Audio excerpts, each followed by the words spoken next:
News. I'm Marissa Melton. U.S. President Donald Trump, faced with an impeachment inquiry, said Monday that written answers are not good enough from the whistleblower whose report sparked the probe.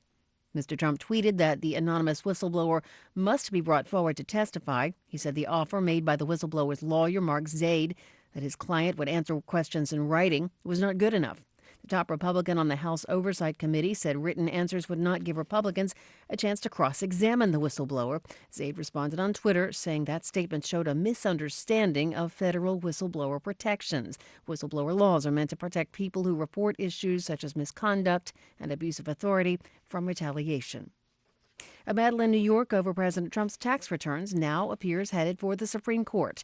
AP Washington correspondent Sagar Magani. A federal appeals panel has ruled the returns can be turned over to state criminal investigators. Prosecutors in Manhattan want the president's tax records from 2011 on in a bigger probe that includes hush money payments during the 2016 race.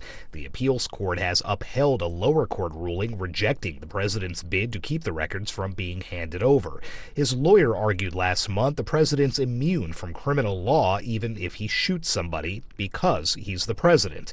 Lead Judge Robert Katzman ended that hearing by saying the case was likely bound for an appeal before the Supreme Court. We have the feeling that you may be seeing each other again in Washington. Sagar Magani, Washington. Dense, noxious smog continues to envelop the Indian capital and surrounding area on Monday. Pollution levels in New Delhi are at a 3-year high. You can find more on this and other stories online at our website, voanews.com. We also have a mobile app. And from the News Center in Washington, D.C., you're listening to VOA News. A new report finds sanctions imposed on North Korea are failing to advance denuclearization prospects on the Korean Peninsula while causing immense suffering to the civilian population. Lisa Schlein has more for VOA from Geneva. The United Nations strengthened economic sanctions against North Korea in 2016 with the aim of bringing Pyongyang to the nuclear negotiating table with Washington. This tactic, however, has not worked. The talks remain deadlocked. While targeted sanctions against North Korea's elite are ineffective, authors of the report say evidence shows they are having a devastating impact on the general population, especially women and children. They say sanctions are adversely affecting humanitarian aid and economic development in the country. Lisa Schlein for VOA News, Geneva. Protesters in Iran marked the 40th anniversary of taking over the U.S. Embassy with demonstrations and anti-American chants. Reuters' Francesca Linall reports. Chants of death to America could be heard outside the former U.S. Embassy in Iran on Monday, marking the 40th anniversary of the seizure of the mission, dubbed the Den of Spies, after Iran's 1979 Islamic Revolution. Crowds packed the surrounding streets and state media said marches were being held in some 1,000 communities across the country. Outside the old embassy, Iran's army chief had harsh words for the US.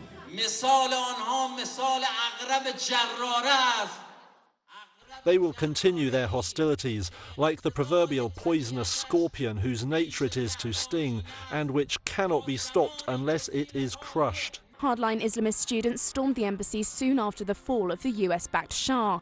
52 Americans were held hostage there for 444 days, and the two countries have been enemies ever since. That's Reuters' Francesca Linall reporting. Iran announced Monday it is speeding up uranium processing by using newer, faster centrifuges.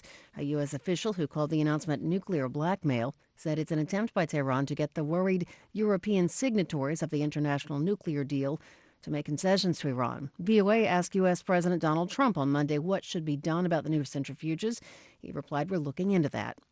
The U.S. Treasury Department on Monday rolled out new sanctions against Tehran, adding to the more than 1,000 already imposed on Iran's oil exports, its banks, financial transactions, and the military leadership of the Islamic Republic.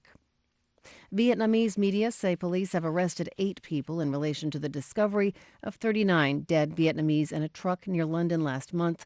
British police last week charged 2 men with manslaughter over the deaths of the group, whose bodies were found inside a container truck October 23rd.